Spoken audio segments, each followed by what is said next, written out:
ترافیکي لارښود. ګرانو دوستانو، زموږ د نن درس عنوان دی لوحې.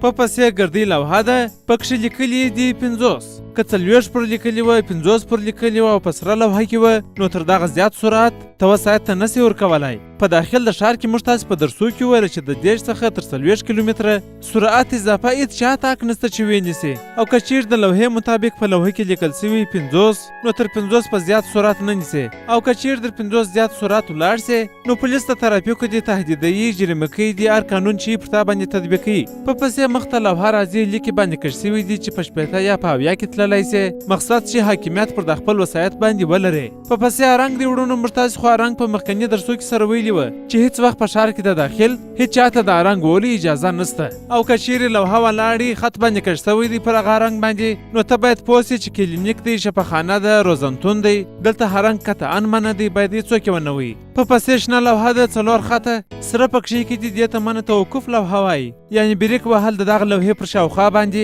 یعنې غیر قانوني دي. هېڅوک هېڅ وخت بریک نسي وهلی او باید بریک ونه وایي. په پسې شنه لوحه ده، 1 خط پکښې کې دی، یعنې دا لوحه منع پارکینګ لوحه ده. دلته یو ډریور درېدلی سي، د دې لوحې پر شاوخوا دلته سپارې پورته کړه، سپارې کښته کړه، د یو چا سره خبرې وکړه، مګر د جلوه نسي کښته کېدلی. که چیرې د جلوه څخه کښته سې، ګواکې تا پارک وکړي، بیا عیناً جریمه، تهدید، دا ټوله پولیس د ترافیکو تا ته درکوي. په پسې لیکې پر کش سوي دي 1 کیلومتر اخوا ته بیا تا ته اجازه سته چې ورې پارکینګ وکړې. د پارکینګ مشکلات چې وه هغه نور نشته په دغه ځای کې.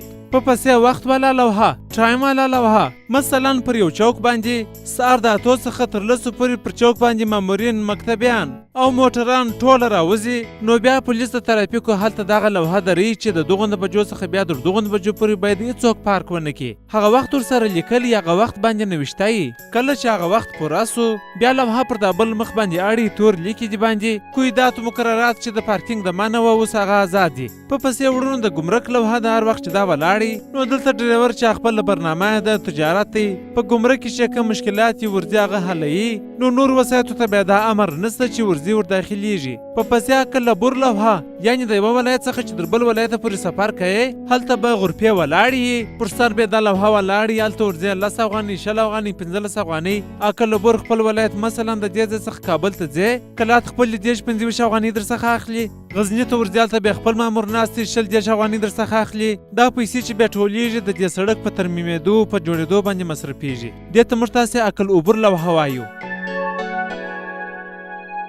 دا پیغام تاسو ته د شاه موبلاین شرکت لخوا وړاندې سو. شاه د اعتبار وړ نوم.